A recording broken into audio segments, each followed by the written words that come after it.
दोस्तों अभी थोड़े दिन पहले दुबई में एक हाई राइज अपार्टमेंट में विजिट किया था। वहाँ पे उन्होंने पहले किसी कंसल्टेंट से गाइडेंस लिया था और उस कंसल्टेंट ने उनको बोला कि आपके मुख्य द्वार की एनर्जी लीक हो रही है और उस लीकेज को बंद करने के लिए मैं यहाँ पर रेमेडी करूँगा। अब उनको ये बात थोड़ी अटपटी लगी कि सर, उन्होंने बाद में और थोड़ा रिसर्च किया, किसी ने उनको मेरा नाम रिकमेंड किया,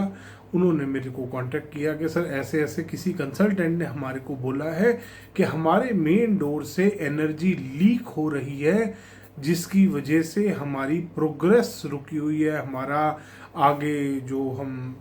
और लाइफ में सक्सेसफुल नहीं हो पा रहे हैं वो सारा चीज़ें मुख्य द्वार की वजह से हो रहा है। अब जब उन्होंने मेरे को वहाँ पे विज़िट कराया तो उनकी जो एंट्रेंस थी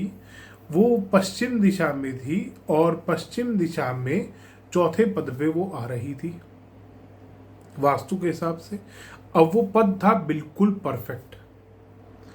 और वहाँ पे उनको जो समस्या आ रही थी वो ये थी कि उस हाई राइज में जिसमें वो रहते थे,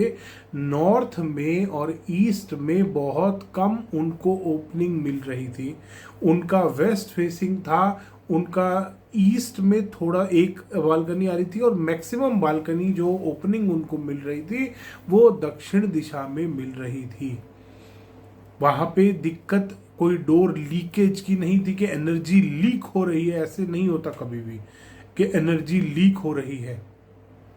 वो देखा जाता है कि आपके घर में कौन सी जगह पे, क्योंकि जो फ्लैट्स और अपार्टमेंट्स का वास्तु होता है वो बहुत डिफरेंट होता है इंडिपेंडेंट हाउसेस से। तो वहां पे समस्या ये थी कि उनका दक्षिण ज्यादा खुला था एज कंपेयर टू उत्तर एंड पूर्व दिशा, जिसकी वजह से उनको समस्याएं आती थी लाइफ में बार बार। जो उनको नॉर्थ से और नॉर्थ ईस्ट से और ईस्ट से फायदा मिलना चाहिए था वो फायदा उनको नहीं मिल पा रहा था, जिसकी वजह से उनको समस्याएं आ रही थी। और आम तौर पे ऐसा देखने को मिलता है फ्लैट्स और अपार्टमेंट्स में बहुत बार।